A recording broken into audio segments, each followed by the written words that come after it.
नहमदुहु व नुसल्ली अला रसूलिहिल करीम अम्मा बाद।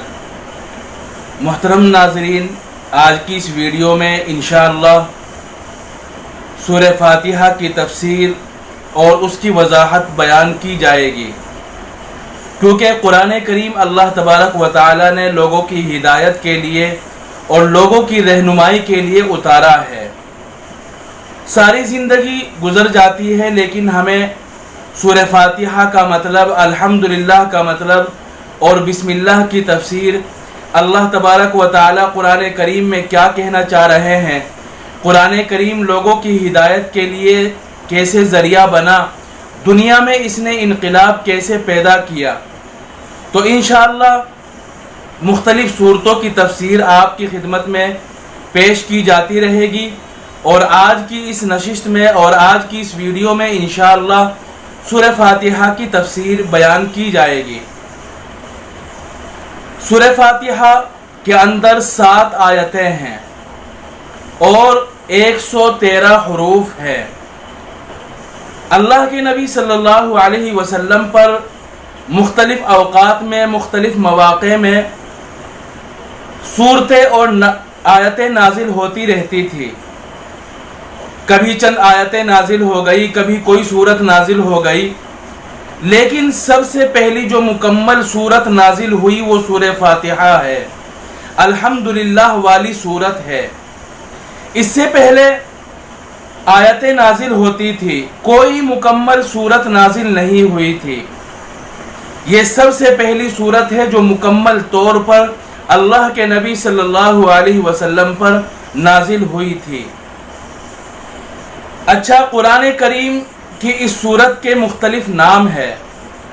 मशहूर नाम तो सूरह फातिहा है, लेकिन इसके और भी नाम हैं।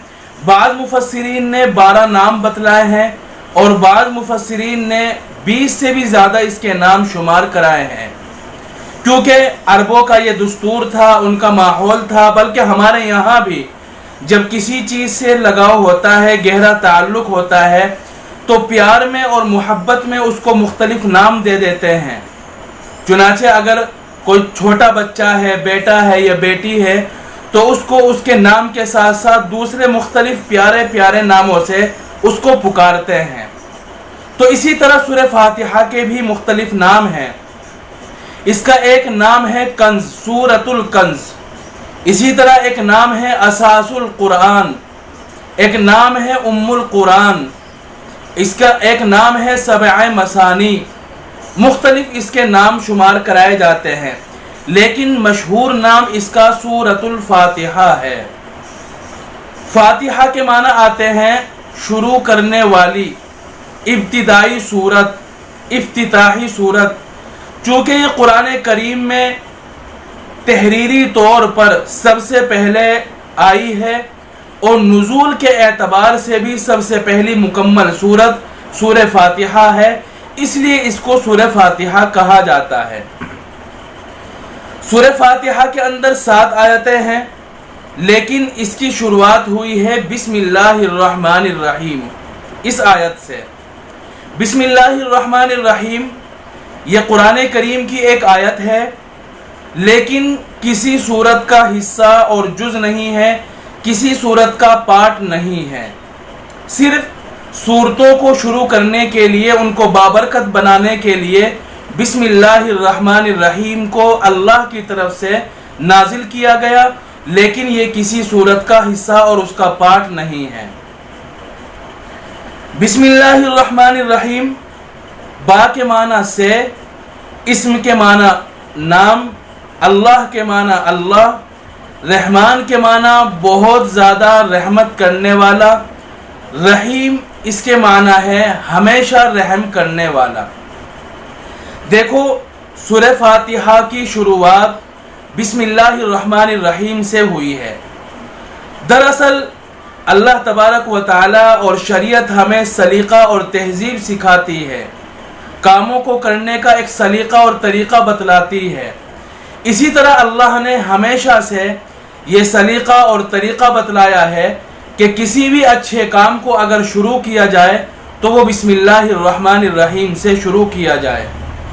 चुनाचे اگرچہ بسم اللہ الرحمن الرحیم کے الفاظ شاید پہلے کم ہی شریعتوں میں کم ہی ملتے ہوں، لیکن اس کا مضمون، اس کی حقیقت اور اس کا مفہوم ہمیشہ سے اللہ نے لوگوں کو اللہ نے اس کی تعلیم دی ہے۔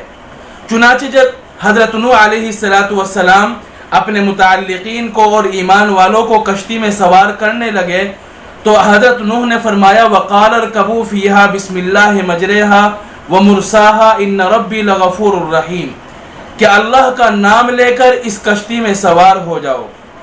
اسی طرح جب حضرت سلیمان علیہ السلام نے ملکہ سبا کے پاس خط بھیجا تو اس کی شروعات بھی ان الفاظ سے ہوئی تھی انہو من سلیمان و انہو بسم اللہ الرحمن الرحیم، کہ یہ خط حضرت سلیمان علیہ السلام کی طرف سے ہے اور اس کی شروعات اللہ کے نام سے ہو رہی ہے۔ تو یہ مضمون اور یہ تعلیم اللہ نے پہلے زمانے میں بھی دی اور آج کے زمانے میں بھی یہی تعلیم دی جا رہی ہے۔ اسی لیے اللہ کے نبی صلی اللہ علیہ وسلم نے فرمایا کہ جو بابرکت کام اور بڑا، اللہ کے نبی صلی اللہ علیہ وسلم نے فرمایا کہ جو بڑا کام اللہ کے نام سے شروع نہ کیا جائے تو وہ بے برکت رہتا ہے۔ اسی لیے قرآن کریم کی شروعات بھی اور سورہ فاتحہ کی شروعات بسم اللہ الرحمن الرحیم سے ہوئی ہے۔ تو محترم ناظرین، یہ تھی بسم اللہ الرحمن الرحیم کے بارے میں باتیں کہ اس کی سورہ فاتحہ کی شروعات بسم اللہ سے کیوں ہوئی ہے۔ اس کا ترجمہ ہے میں اللہ کے نام سے شروع کرتا ہوں جو بہت رحم کرنے والا اور ہمیشہ رحم کرنے والا ہے۔